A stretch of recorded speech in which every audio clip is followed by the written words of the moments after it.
चौका पर चलो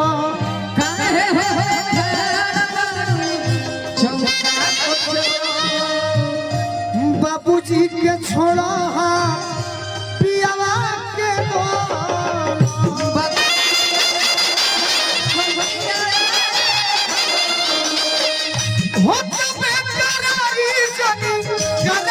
इंतजार हो मानो अरे मानो के पास रोआ तैयार हो से नूरजन डाली हो भातार हो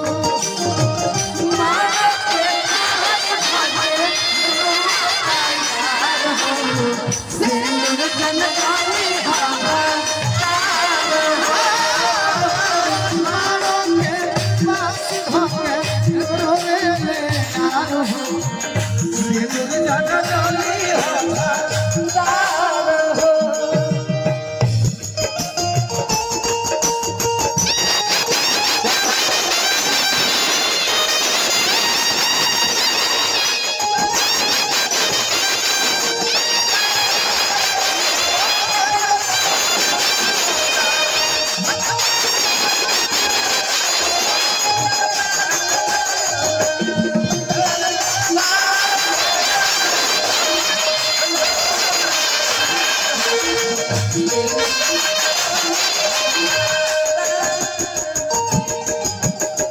बड़ी सुंदर गीतकार हैं श्रीकांत यादव जी। यहाँ के गीत अभी हले हम गौले नहीं थी, लेकिन जहाँ भी ये क्षेत्र में हमारे कार्यक्रम भेल बनी हम स्वागत करब श्रीकांत भैया के। गीत संगीत होली बात अच्छा से तैयारी करिए भाई के स्वागत। हमरो तपन जान तोहरे में बसला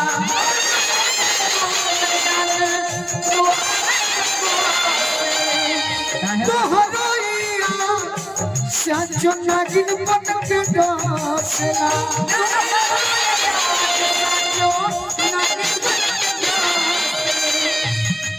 प्रीत में पागल बानी रतिया भर जागल बानी प्रीत में पागल बानी रतिया भर जागल बानी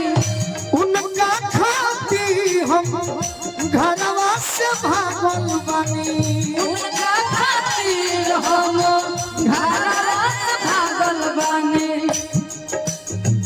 घाट काहे करो तारू हमसे परियार हो नारों के पास धोके अब रो तैयार हो हसे नूरजन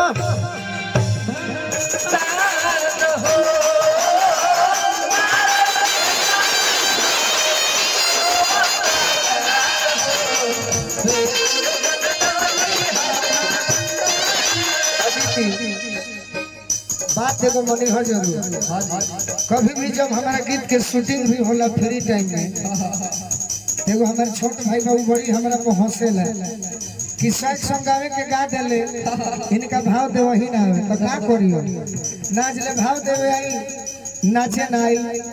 कबो कबो धोती तई तो मतलब शीशा में देख के ट्रेनिंग मिलल बा तो तू ये गीत के बाद एगो अच्छा गीत सुनई हो हमारा माई बहन के साइड सॉन्ग सही गीत कोनो खराब थोड़े होला जरूरी नहीं कि भजने होए मारो के पास धोके रो तैयार हो से नूरजन डाली हो भाता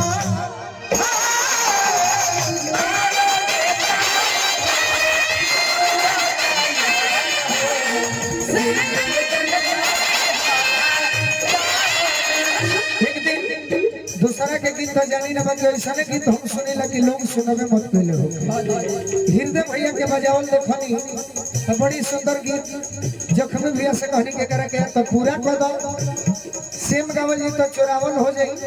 एकरा से अच्छा लिखो पत्नी कहली कुछ बात हो जाए दी मुलाकात हो जाए दी तनी धीर धरिया सैया कुछ बात हो जाए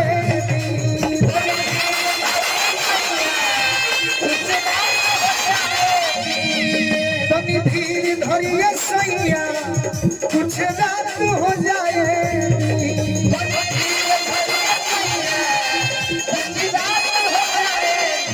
हमारा अजीत भैया के छोटे भाई मित्र बड़ भैया मनमीत बाबा की ओर से आशीर्वाद मिलल, गार्जियन के भी आशीर्वाद मिलल। काहे कि जो रतिया दिया प्रिय ससुर जी के घर में, रतिया दिया प्रिय ससुर जी के घर में, जो रतिया पिया दिया सासू जी के घर में, ननदी तो बैठल बिया कोठरी ऊपर में,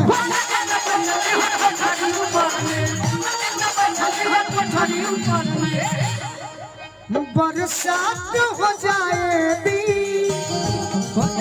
प्रेम के शुरुआत हो जाए दी 18 मई के अनुरूप कही है तनी धीर धरिया सैया कुछ रात हो जाए